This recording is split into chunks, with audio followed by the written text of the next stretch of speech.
Heavy security marked the most anticipated Wednesday anti-government demos, in which the Azimio leader Raila Odinga was conspicuously missing and numb. Top leadership in the government and opposition have maintained hardline on the three-day countrywide demonstrations, despite calls for national dialogue from the clergy, the Law Society of Kenya, and foreign envoys, among other stakeholders. The highlighted silence of the two continues to plunge the country into further chaos as witnesses anti-government protest began.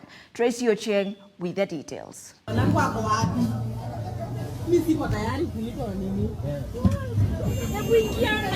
The three-day protests called by Azimio la Umoja Party began today to address the high cost of living, with several parts of the country erupting into chaos as the police and protesters faced off in fierce street battles.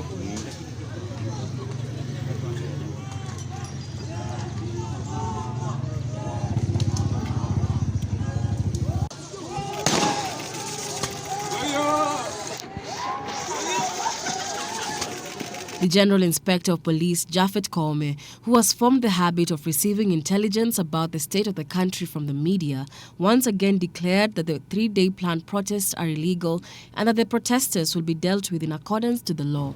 This even as the court ruled out petitions to block the protests.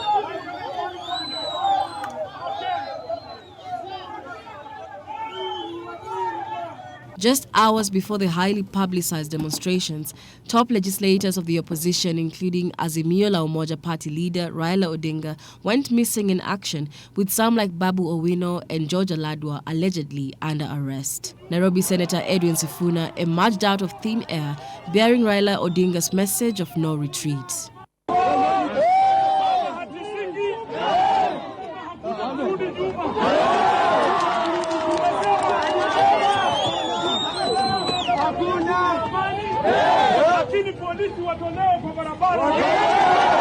Legislators from the Kenya Kwanza government led counter-protests in Kirinyaga and Kisii counties, led by Senator Murango and Member of Parliament for Nyaribari Chache Zahir Janda, the latter being heckled by the protesters.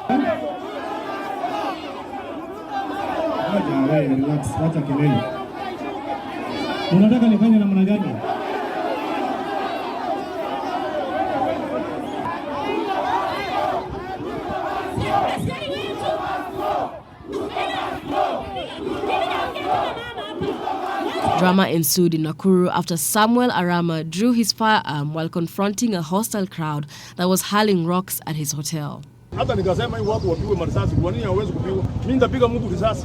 skirmishes and running battles witnessed in the hotbeds of these anti-government protests like Kisii, Nairobi, Mombasa and Kisumu have seen the list of those injured by police increase, even as two protesters sustained gunshot wounds in Migori County.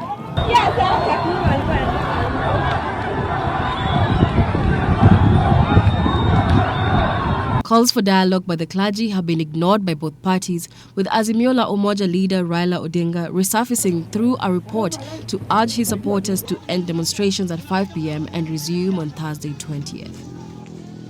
Will the government and the opposition break their hard stance to prevent the further loss of lives and property of the people of Kenya? Tracy Ochieng reporting for GBS News.